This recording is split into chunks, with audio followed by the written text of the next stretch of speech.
Welcome to the Good Word. My name is Vincent Goodwill, senior NBA reporter for Yahoo Sports and the host of this show. Before we get into the show, a couple of bits of business to get into. If you haven't already, please check out the Good Word with Goodwill on YouTube and make sure you leave us a rating and review wherever you get your audio podcast. Now let's get to the business of the day. My man Sam Amick is the guest this morning, this afternoon.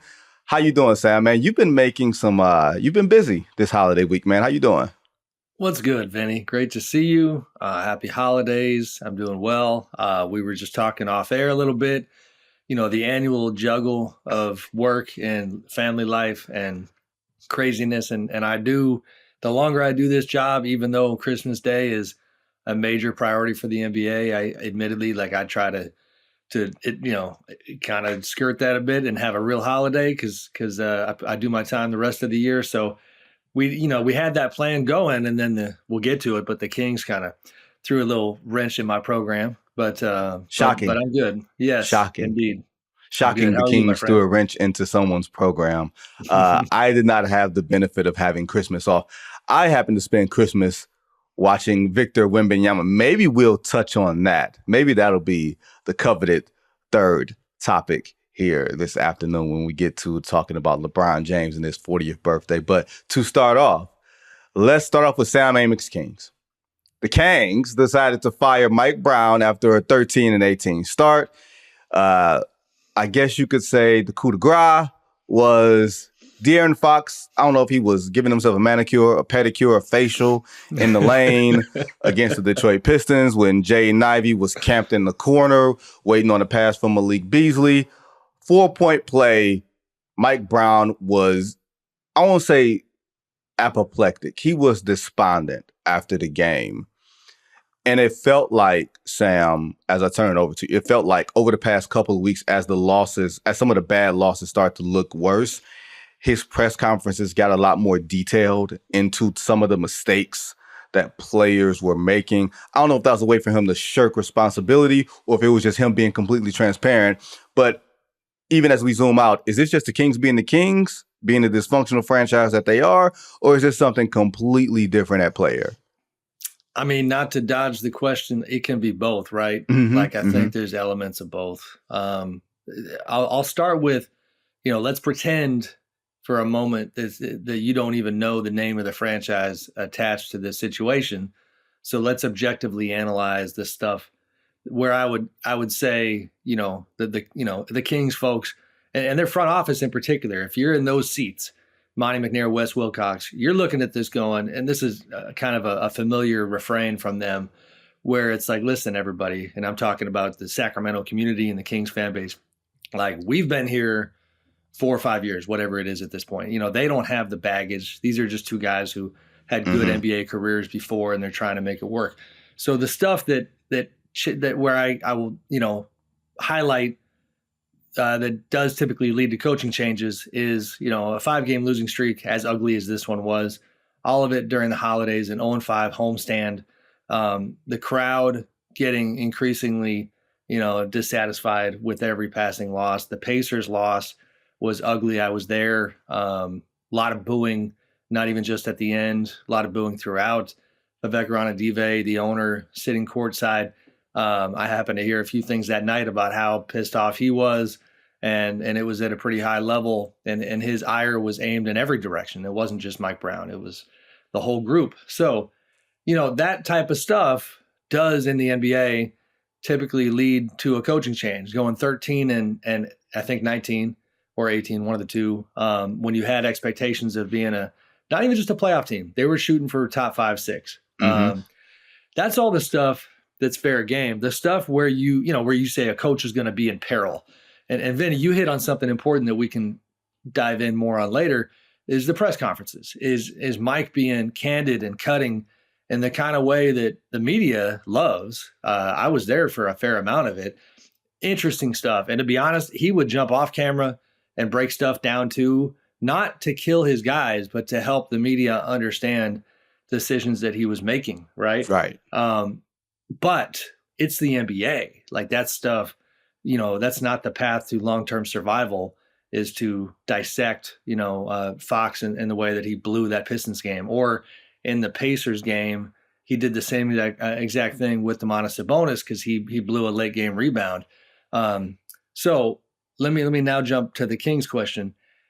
The problem with the organization and their culture that does still remain, some of the unhealthier elements of it, is that when you not only fire the coach, but decide to elevate a guy in Doug Christie, who, to be clear, I think highly of, a very good relationship with. This dude has had a fantastic NBA career, has put his time in as a coach the last few years. It's not any kind of indictment on Doug, but because of his history with the franchise and this continued pattern of, in times of peril, we reach for the beloved Kings, Vlade Divac as GM, now Doug Christie as coach. Like it or not, fair or not, that theme and that narrative is going to now resurface because you picked Doug. You had a guy in Jay Triano on the bench, a former Raptors head coach, former national team head coach for Canada, respected voice. Now, I don't know, to be fair, I don't know, to what degree, if at all, Jay wanted the job. But regardless, you had a former head coach on your staff. You went for Doug. And not only did you go for Doug, when we pressed, and I mean myself and Anthony Slater at The Athletic and the story we wrote, when we're pressing pretty hard to get the question answered of whose choice was this, you are getting, okay, it was Monty McNair, the GM. And I get that, and to a degree, I buy it. But there's some history here, Vinny. When the Kings fired Luke Walton in 2021, they tried to promote Alvin Gentry, and that was Monty McNair, Wes Wilcox. Their preference was to promote Alvin Gentry. Well, the second that Alvin's negotiations got squirrely with the Kings in terms of changing his contract for that new position, Vivek, and, there's other folks that have been around, Matina Kolakatranis, longtime COO of the Kings, very good friend of Doug's. Like that group kind of put Doug into the mix as leverage against Alvin. They were comfortable with giving Doug the job back then. So there's history of that sort of dynamic. I know I'm giving you a very long answer. No, but you're giving a lot of context here. Yeah. So that's where, inevitably, Doug comes with that kind of baggage, if you will, and we'll see if he can turn it around. But the question that's never healthy for any organization is, man, was it the GM? Was it the owner? Was it somebody else? Who's pulling these strings? You and I both know that the most respected organizations are the ones, where it's just absolutely no mistaking who makes the decisions. Pat Riley in Miami. Yep. You know what I mean? Greg Popovich, R.C. Buford in San Antonio. Brian Wright now, of course, as well. So, that's kind of, again, long-winded answer, but nonetheless, by the way, buddy, coaching changes, it's just good luck to Doug, but they just don't typically get the job done. So it might get uglier out here pretty soon. I'll tell you this. After it happened, I got a lot of text messages from current coaches, former coaches. They were like, Mike Brown is the guy getting the axe over there. And I think you got to see it for those who have not been as plugged in over the past few days. Coaches, let's put this on perspective. Coaches protect coaches. Yep. They're never going to speak out of turn. It's not like a gang or anything, but they all see themselves in someone else when they lose a job because chances are they can see themselves being in that position or they have been in that position. So you're going to have Michael Malone coming out and saying no class, no balls. You know what I mean? Michael Malone apparently refuses to wear purple because of his stint with the Sacramento Kings. Like an ornery chap, as we like to say. But some coaches have said Mike Brown and not Nick Nurse. And to it, I say Daryl Morey and not Daryl Morey in some of those things. Like every dynamic is different. But to spin it back to Mike Brown, I think we can answer questions as far as a coach getting fired in one of two ways. And I'm sure you rock with me on this one, Sam. Yep. Either they don't want you to coach there anymore or the team has quit on you. And it's usually some combination of both. It just feels weird. And you said squirrely because Mike Brown signed a 3-year extension over the summer, which made it seem like, stability here for an unstable franchise, even though they got knocked out of the play-in last year, even though they got knocked out of the first round in his Coach of the Year, where Stephen Curry put them out with a 50-point game 7. Like, those things were just going to happen. But my question to you, Sam, in general is, or this is where I feel like the Kings are the Kings. You make the man go through another practice, and then you have him on the way to the airport to go to LA, and then you fire him. That's where the Kings are the Kings. And that's bad form. And I think that's what a lot of people railed against. But De'Aaron Fox, I think, comes into focus here because you and Anthony Slater wrote about Rich Paul coming into Sacramento and meeting with the higher ups earlier in that week. Yep, week before. Did De'Aaron Fox order the code red, as we like to say in A Few Good Men? Or is it as simple as the best player and the head coach were not on the same page, and you want to get your best player in a position where he feels comfortable re-upping with this franchise because he did not re-up on a contract extension this summer? Are all these things interrelated? So I know in our business, we're not allowed to admit when we don't have total clarity on something, but I'm going to go ahead and break that trend. I don't have total clarity. I will say this. There's strong indications that on the Mike Brown side, the people who, and you and I know how this business works, if De'Aaron ordered the code red, we know that the people on the Mike Brown side would be waving that flag, telling media folks that was the case. Yes. They are not doing that. And I'm talking everybody involved. And so I think that matters a fair amount. You also can't forget, like, I'm sure, and I don't know this, I'm sure De'Aaron didn't love the last press conference. You know what I mean? I'm sure he wished that Mike would chill a little bit in those public settings. But we can't forget the backdrop, which is Mike, and I would say this occasionally locally here, like, if you ask Mike, give him a little truth serum and say, who's the best player on the Sacramento Kings? I'm very confident that answer was going to be De'Aaron Fox. And while so much of the league and the media, and Sabonis was the one getting all NBA berths and getting the spot on Netflix starting 5 and things of that nature, I don't think that's how Mike saw his team. And so he supported De'Aaron a lot. And when they were at their best, he pushed him to be a two-way player. De'Aaron embraced that. So their history was pretty good. That doesn't mean there wasn't tension at the end. I do know on the De'Aaron side, were there, frustrations about offensive system at times, not running enough, the DeRozan effect really, which is, even that's complicated because De'Aaron wanted him, you know what I mean? But, I think in the end, he probably learned a few lessons the hard way about style of play and how it was going to be tricky. So there's a lot of nuance there. No, I don't have anybody telling me he ordered the code red. And to be fair, if you just want to talk about interpersonal relationships, there was much more chatter about Sabonis and Brown having, some friction at times than there was De'Aaron and Mike.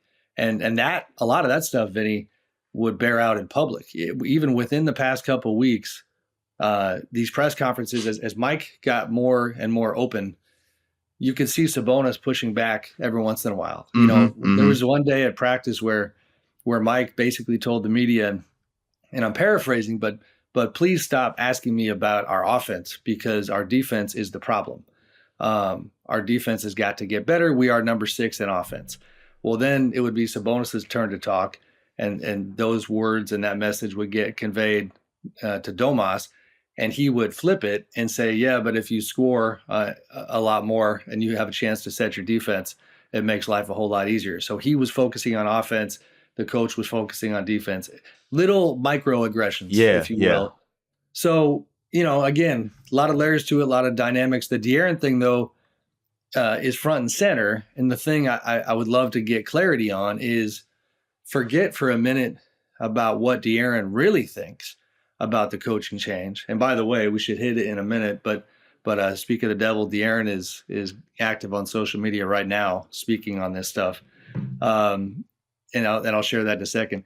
But the De'Aaron thing, if you're Vivek and you want to use that word panic, and you panic and say, I just don't want to lose De'Aaron Fox, like, changing coaches is one of the few things you're in control of. So do I wonder if Vivek sees it as like, we gotta lower the temperature. We can't have the coach killing everybody. Doug is safe. Everybody loves Doug. Doug's positive energy is something that's been highlighted to me a few times as a major reason that they wanted him in that seat. So they were just, I think, trying to change the mood and maybe and likely, partly tied to the De'Aaron situation and not wanting him to raise his hand and say, get me out of here. Well, you just highlighted something with De'Aaron Fox and his Twitter account. So we're going to go live to De'Aaron Fox's Twitter account right here. And there is a report, I don't say report or speculation from Lou Will that says Mike Brown asked DeMar DeRozan to come off the bench.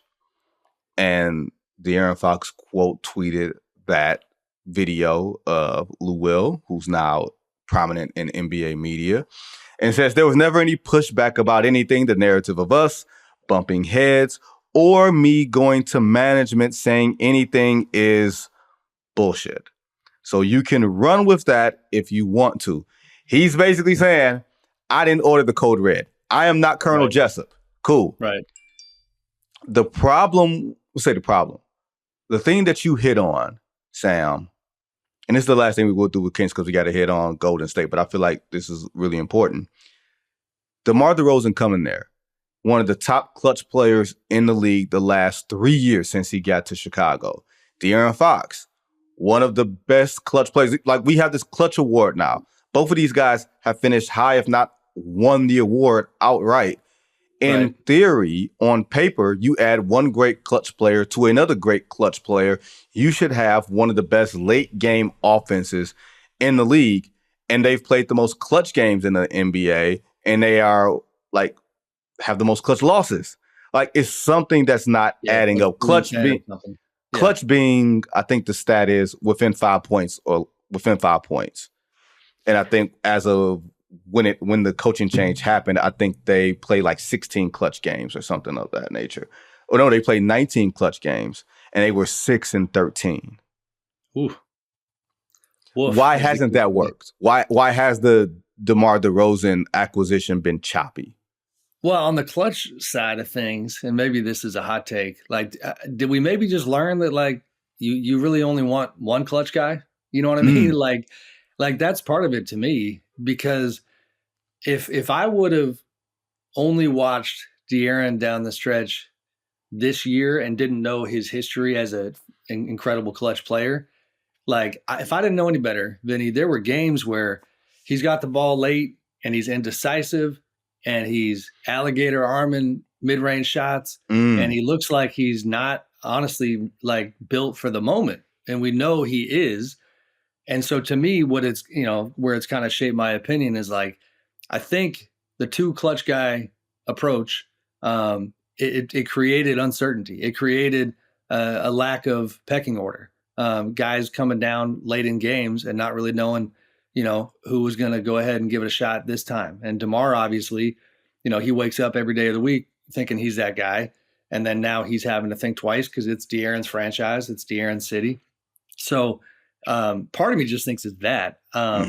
Now I know we're not going to go too much longer on Kings, but the DeRozan thing is kind of in the backdrop as I think a bigger factor in all this than we're giving it credit for. Now, basketball wise, when he comes to town, was Mike Brown happy to add him to the group? Yes. Did Mike Brown run around throwing a parade like everybody else in Sacramento? No. He immediately would talk about the concerns and questions he had about fit, not in a negative way, but he knew right away, I got to get to work solving the fact that De'Aaron is going to be like an undersized 4 defensively that, puts a lot of pressure on our defense.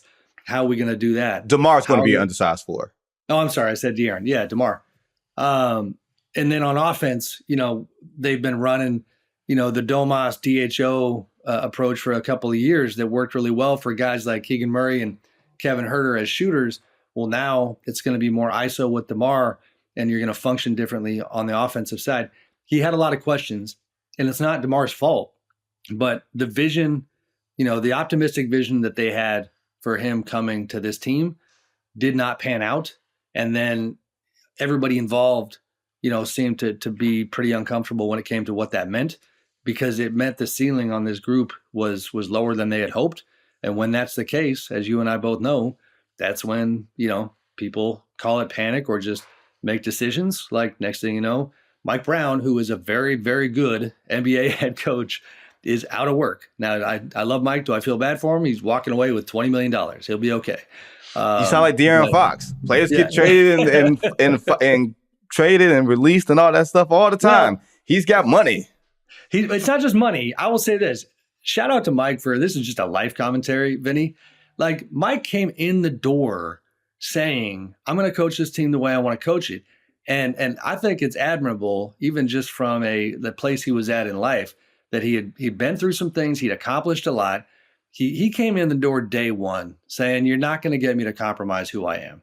Mm-hmm. And he did that from beginning to end. And, and at the end, it almost felt like he was daring the organization, like, either fire me or completely understand that this dysfunctional organization that hasn't accomplished anything in 20 years needs to do this and this and this to get to the next level. And until you commit to that, then you're never going to get there. Now, in the end, they decided to say goodbye, and that is what it is. But yeah, I mean, Mike did it his way, and we'll see what he does next. But listen, we know Mike's resume. I mean, he's a very good coach, man. It's the best coach they've had here in a long time. Look, man, I do find a little bit of irony in this, that you're one of the worst clutch teams in the NBA, and your answer is to fire Mike Brown and hire the guy who choked on applesauce in Game 7 of the Western Conference Finals in Doug Christie. You have that in your back pocket, man. Hey, baby, I've been waiting on that one, man. I've been waiting on that one. But when we come back, we're going to talk about the Golden State Warriors conundrum with Jonathan Kuminga here on The Good Word with Sam Amick. Introducing Daily Draw, the latest free-to-play game from Yahoo Sports. Daily Draw gives you a pack of 6 prediction cards every day based on the day's biggest sporting event. Download or update the Yahoo Sports app on the Apple App Store or Google Play and join the action with Daily Draw today. Back here on A Good Word with Sam Amick. Sam, the Golden State Warriors barely avoided falling under 500, beating the Phoenix Suns in a tale as old as time. Kevin Durant gets the ball. Draymond Green fouls the shit out of him without a call late in that situation. But I feel defense. like... What are you talking about? Say it again? I said it was great defense. What are you talking about? Yeah, great. Yeah. You know what? It's the type of defense that I actually like, and maybe we'll get to that a little bit later when we talk about fixing the NBA in case it's broken. But I don't mind hand checking. Anywhere on the floor, hand check, foul, hack, turn it into a hockey game, goon it up. I don't care. That way I know if you can really score, if you can play against physical defense. That's how I look at it. But sure, that's a editorial for another day. But Sam, I feel like the Warriors are approaching like this inflection point with Jonathan Kuminga. Is he starting? Is he coming off the bench? Are you going to feature him on offense? Or does he have to sort of retrofit himself into the Steph Curry offense for the 4th straight year? And it doesn't seem like there is the quote unquote synergy that you would expect a player who's been in this system for 4 years, and he doesn't have a rookie scale extension on the board. But the last 3 or 4 games, he's been putting up numbers, averaging 27, shooting 56% from the field. He scored 33, and played really tough against Kevin Durant in that Phoenix game. How do you see that overall situation playing out? Is it reaching an inflection point, or is it just going to be sort of this uneasy alliance between now and the trade deadline and then beyond? I mean, it might be an inflection point. I know Steve Kerr seemed to feel like, it was with the game against Phoenix. He's had a bunch of good moments. His stock around the league, as you know, is pretty good. Mm-hmm. Teams think Kuminga is going to be, a really good player and get better and better. Now, it's funny because you mentioned the years served in the program, and that is accurate. But I'll remind you and the listeners, like, it was only less than a year ago, I believe, when, Jonathan's camp was putting it out there that he had lost faith in Steve Kerr, which, considering what the Warriors accomplished, being a dynasty, winning all these championships, like, man, that was a bold move for a young dude to come in and say Steve Kerr is not it. And that's kind of what he said, right? Well, they rectify the relationship from there, because I'll be honest, the Warriors, nobody's better at like interpersonal skills than the Warriors. So they put out that fire. Steve does a really deft job handling it. And I would say the actual time served and the partnership really didn't truly begin until around then, because before then it was two different visions and this elephant in the room of stuff they needed to talk about that finally got talked about once some of this stuff went public. Now, where it's so interesting for them is like in a vacuum, Kuminga 100% looks like a player that you should want to hold on to and a player that you should want to invest in. But in terms of a winning formula, they're just not finding it right now. And because of the desperation that comes with Steph Curry and Draymond Green getting older, and the fact that they are ready to go right now because Father Time is screaming down their neck, like they need the winning formula to be part of it, in addition to Kuminga being, a net positive as a player. The other part of the context, Vinny, obviously is what's maybe available trade deadline wise.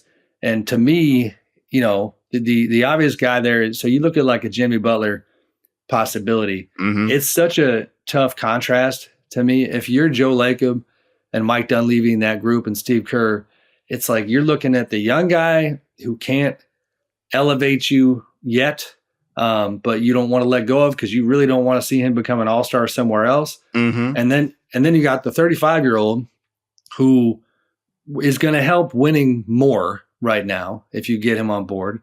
But he's up this summer. It's going to be a ton of money.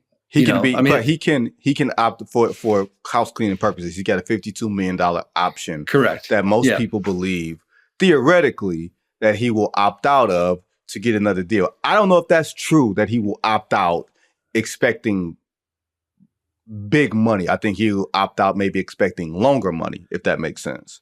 For sure. And obviously the other question there is just like, at what point is Jimmy going to come to grips with his market?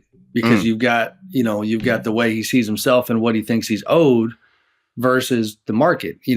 Not a lot of cap money out there this summer, Brooklyn being one of the few. Not around, landing spots aren't there for him. So, but just to bring it back to your Warriors question, it's like the young uncertain option, that's going to be pretty expensive if you keep him around versus the old uncertain option who's also going to be expensive and who's got health history issues as well. So neither option is great. I don't think they're getting Larry Markkinen anytime soon or another big name. So I'm very curious to see how the next 6 weeks go for Golden State. It's amazing that, how I put this, it's amazing that the Warriors, because they won a championship without really having to go all in, when they won a championship in 22, with the whole 2 timelines thing, but they never really had to make a choice, right? And Jordan Poole was a really big part of that because he was a completely unexpected net positive in that. And then we saw what happened in the future with that. But when you win a championship without having to choose a real path, what happens is you think you can continue to do this way. You believe that you can continue to operate this way. My question is, when is the boss, the man that's really in charge, when is he going to step forward and say something? And by that, I don't mean Joe Lacob. I don't mean Steve Kerr. I don't mean Mike Dunleavy. By that, I mean the man who has made this a $10 billion franchise, Wardell Stephen Curry. Like, I want to know if he's going to be someone, not to step forward in front of us, but to step forward in front of them, if he hasn't already, to say, hey, what are you guys doing here? Because I'm killing myself trying to keep this team afloat, and I don't have a consistent number 2 with me. I feel like he's kind of done that, though. Like, honestly, if you go back to last summer, and I mentioned Slater earlier, who does a great job covering the Warriors for us. Yep. He had a piece talking about, kind of behind the scenes on their pursuit of Markkinen and Paul George. And that piece was full of commentary from Steph and Draymond, essentially saying that even though we didn't get those guys, we were very impressed with the level of aggression of the front office, where everybody's heads were at, the urgency that they operated with. It had details about their meeting with Paul that I don't think had been disclosed until that point. Like, they really thought they were going not for one, but both those guys. They were trying to, and so that's the hard part about adding to a roster, about trying to, continue to evolve as it takes two to tango. So they couldn't get that done.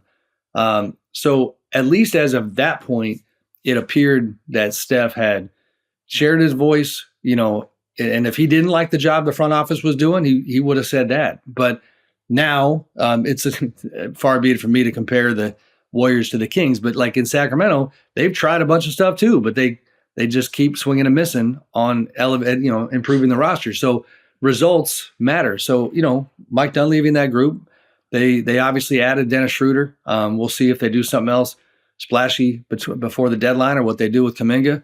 But yes, Steph has been pretty patient, but all these guys are, Vinny. Like, it's kind of crazy to me. Steph, LeBron. I mean, every year we hear about LeBron being impatient, wanting more and wanting more, but he resigns. The team doesn't get a lot better. It's as good and as powerful as these guys are as world-class athletes. It's got to drive them crazy that at the end of the day, they can only control so much. Even if you're an all-time great like some of these dudes.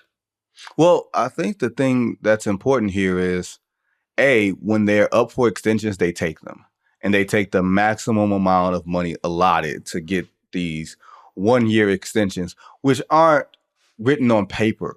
You know what I mean? Like, when I say that, I mean, you can only sign these extensions as allotted by the CBA because of their ages. So they're not just signing 1-year extensions to kick the can down the road. They're doing the financially responsible thing for both parties as far as, hey, let's extend this partnership as long as possible, and then hopefully we can address the future when we need to address the future. For LeBron, we know that man has other objectives beyond winning, and a lot of times that gets in the way of winning. With Steph, I look at him, Sam, and I'm saying LeBron has Anthony Davis. Kevin Durant has Devin Booker, and to a lesser degree, Bradley Beal. Steph has Steph. And to some degree, Draymond Green as a lieutenant, but in a completely different way. But I see a man that's going to be completely worn down, even if they make it to the play-in, which there's no guarantee that they make it to the play-in. He's going to have to really push it. And I don't think they want him to push it just to get them to maybe 43, 44 wins. And that puts you in the 7-8 range where you have to win at least one game, if not at least win a game to even get into a first-round playoff series against maybe Houston, maybe Memphis, and if it's Oklahoma City, you're going home. Yeah, no, that's all fair. But who's that guy? I mean, do you think they should do Jimmy? Because I'm looking at Kuminga's stats, right? Yep. And Kuminga's tricky because, in the Warriors' perfect world, he is the number 2. And it's like, man, his production is almost identical this year compared to last. In fact, his percentage overall went down 7%. Obviously not a very strong shooter from long range. It doesn't, he is not in the running for most improved player right now. No. We can say. And so it's not number 2 status. Draymond, like you chronicled, is a different kind of number 2. But then every other option from the outside that we analyze is either unattainable or really imperfect. What direction do you think they should be going here? If Jimmy Butler is an option, my thing is this: if you're going for it, go for it. That's literally it to me. And I don't ascribe to you owe a player. But I will say, if any franchise owes any player in today's NBA, the Golden State Warriors owe Stephen Curry, because before Stephen Curry got there, they were the Sacramento Kings. And I don't mean that in a positive way. Like, you can go from being, you ever play Monopoly before? You trying to get to Boardwalk and Park Place, you can have your ass right back at Baltic Avenue, keep messing around. Why is it always Baltic? I knew you were going to say Baltic. It's always Baltic taking the shots. It's always Baltic Avenue catching strays.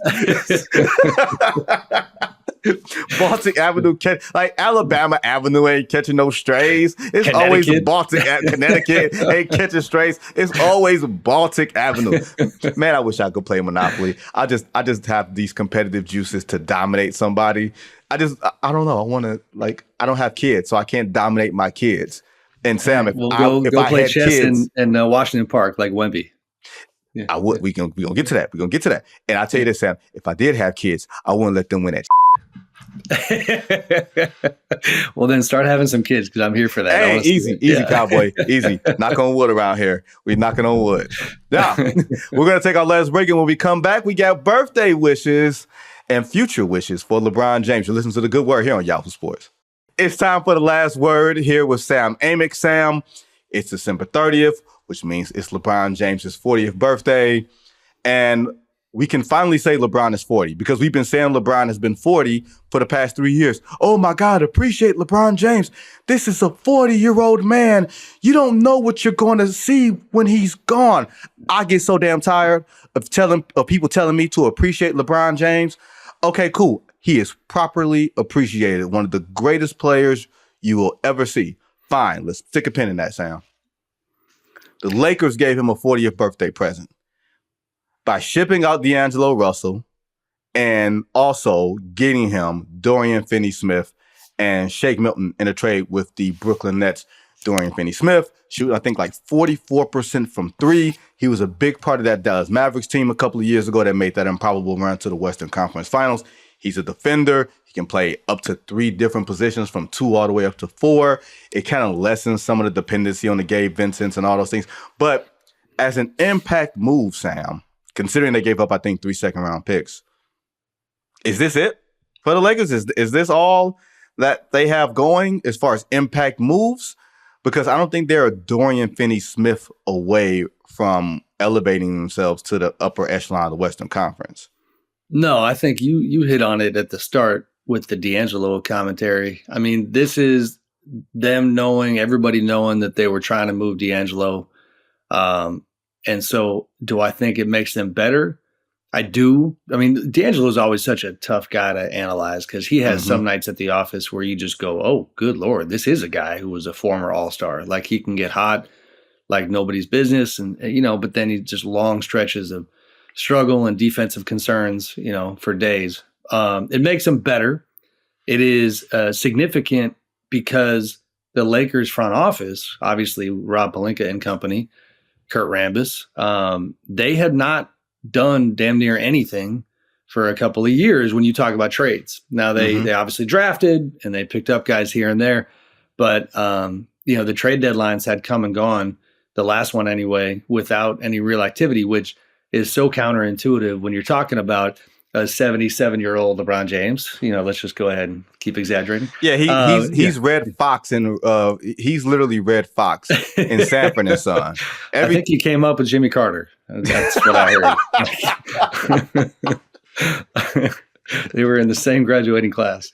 But like, you got LeBron and you got AD, who was also not a young man. And so I look back at last year, and not to make it about me, but this is just a funny memory. Like, I'll never forget, I interviewed LeBron in Sacramento.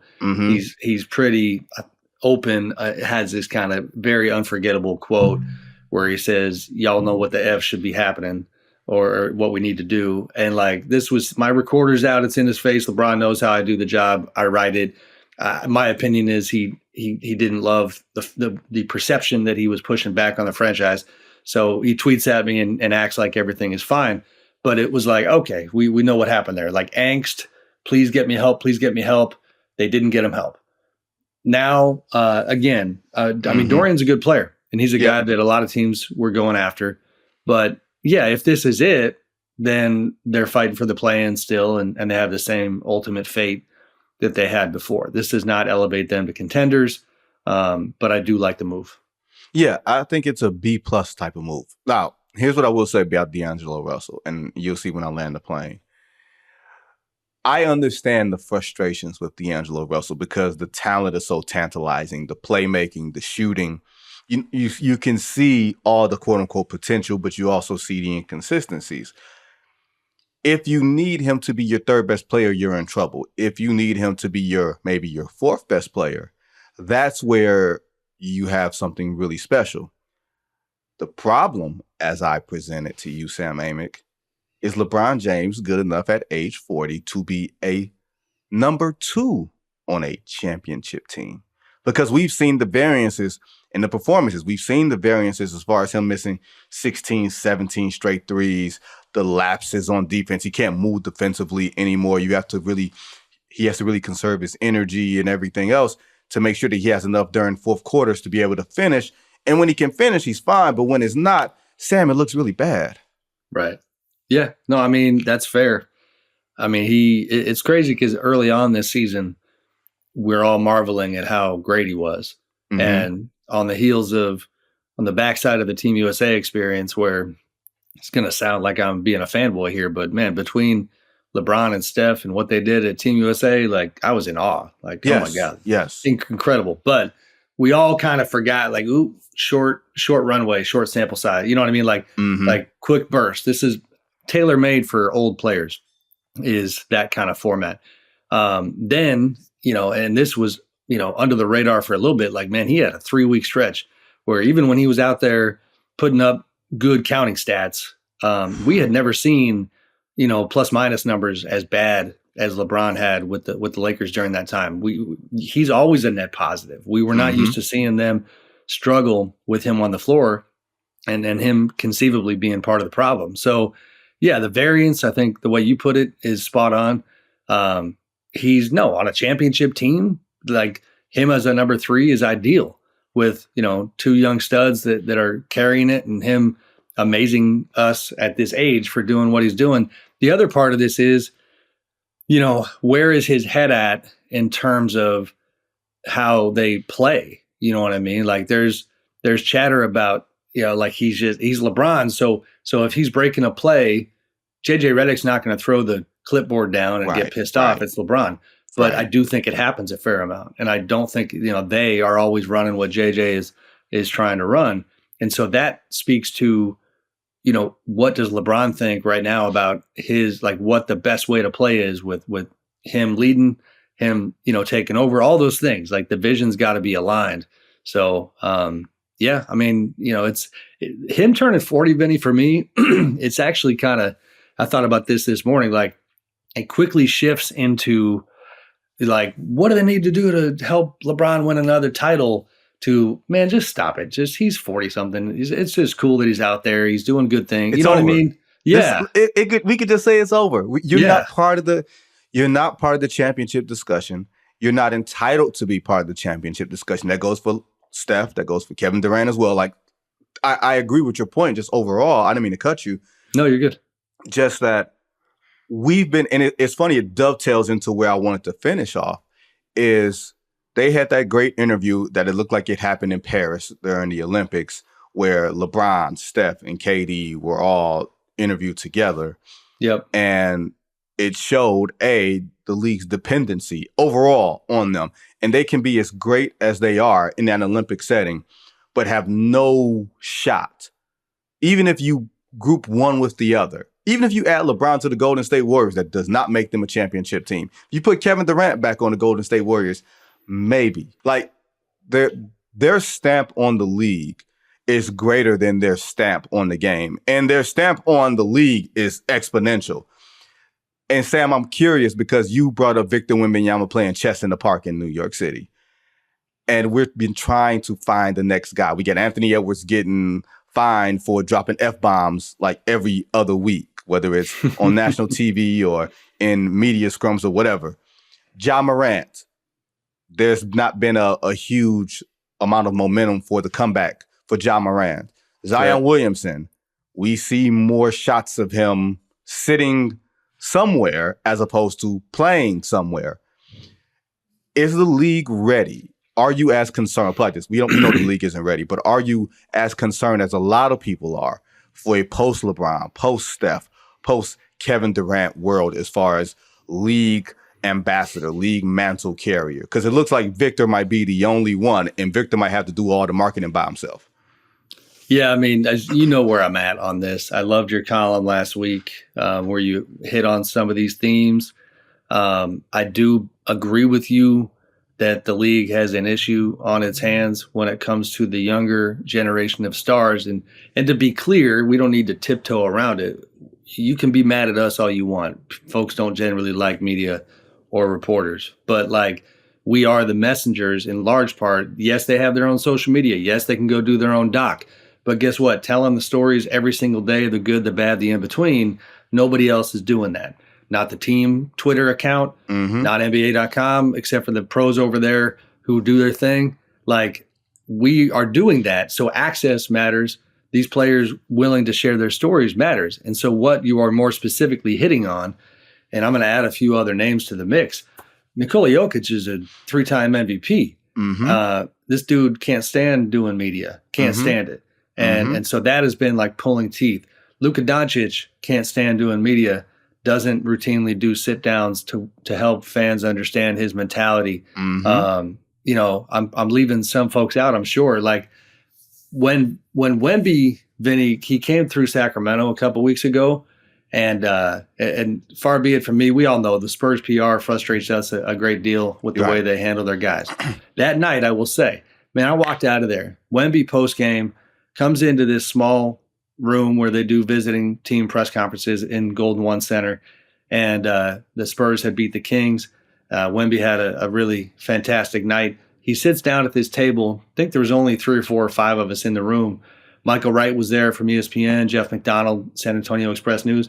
But, you know, he probably talked for 17, 18 minutes, and it was like a high-level basketball discussion that was really informal. And I walked out of there like in a better mood work-wise than I'd been in a while, because it was like our jobs become so much easier when these guys are willing to play the game, so to speak. And there's just not enough of that. Because all the dudes, some of it is, okay, Zion, that's injury. But even Zion healthy, he's not doing the media thing either. Nope. Not all. I mean, you could be a beat writer in New Orleans from the day that Zion Williamson hit the NBA. And I'm speaking about our guy, Will Guillory at The Athletic. And not get the type of stuff that you would typically get as a beat writer, because it's not anything Will's doing wrong or anybody's, it's the player's choice.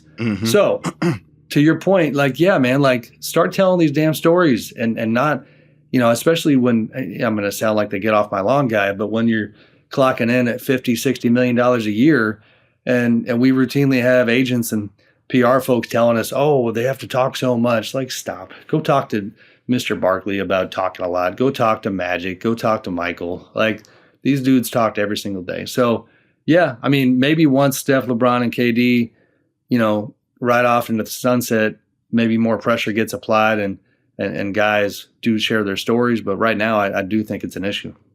I'll say this, and nobody, like you said, nobody likes to hear media complaining and media because all we're doing is promoting ourselves. But we are the conduit for you to get to know these players on levels beyond what you see. And clearly, you as the common fan are not buying what the players put out when they put out I won't say nonsense, when they put out the highly sanitized versions of themselves on Instagram or on whatever social media platform. You're not buying into that either, because you don't feel like you have a real shot at knowing them, because you're not really paying attention to them on these nationally televised games up until Christmas Day, when the numbers clearly reached, 84% higher than last Christmas and everything else, especially against the backdrop of Beyonce in the NFL, or just against the backdrop of Beyonce. Let's just put this completely honest. That was against the backdrop of the threat of Beyonce knows. And my fear is that so much of the NBA players, and I have my gripes with the teams, I have my gripes with the league, but with the players, Sam, you're making the money you're making off the backs of generations past, of players who were not able to collect the money that you're making because they were there to help build it.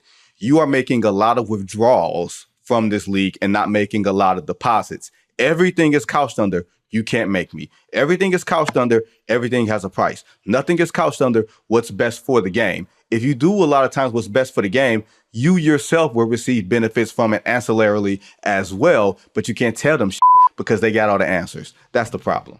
And unfortunately, the league has to bend on LeBron and bend on Steph, and to a lesser degree, Kevin Durant. Like, it's literally LeBron and Steph and KD from a media accessibility standpoint. KD can keep people at arm's reach to some degree in a way that LeBron. He's been in a good place for a couple of years, though.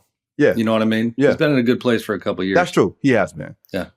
And I think, and for one, as someone who's gotten interviews from Kevin Durant, I have zero issues with Kevin Durant whatsoever. I think more pressure from the league is placed on LeBron and Steph not as much as is placed on KD, even though he gets an inordinate amount of weight placed on him compared to some of these other guys. Someone has to wind up taking a mantle. I hope one of these dudes winds up appreciating the obligation that they have. And we'll see what happens from there. But that, ladies and gentlemen, is my man Sam Amick. Don't forget to read his stuff at The Athletic or, of course, at the New York Times. Thanks to producer Carter and the entire team who works hard behind the scenes on this show. I'll be back next week in the new year for the next episode. We'll be back on our regular schedule then. Of course, at the start of 2025, everybody please be safe as you head into the new year. Until then, everybody be safe.